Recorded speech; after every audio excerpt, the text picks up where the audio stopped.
তুমি কার টাকা দিচ্ছ তুমি কার হাত টাকা দাও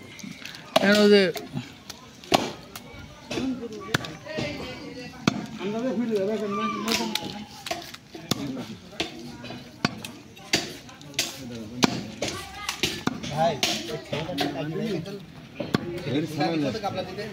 ভালো লাল গামলা দিতে হবে ফারুক ভাই এগুলো মাপ দিয়ে জায়গাতে সুন্দর করে রাখো কারণ এখান থেকে প্যাকেট করে ভিতরে নিয়ে যাবো ভালো এটা মানে তোমার তো ক্লিয়ার হয় আগেবারও প্যাকেট করে দোকান দিছিল না মাসের মধ্যে তো ইয়া করে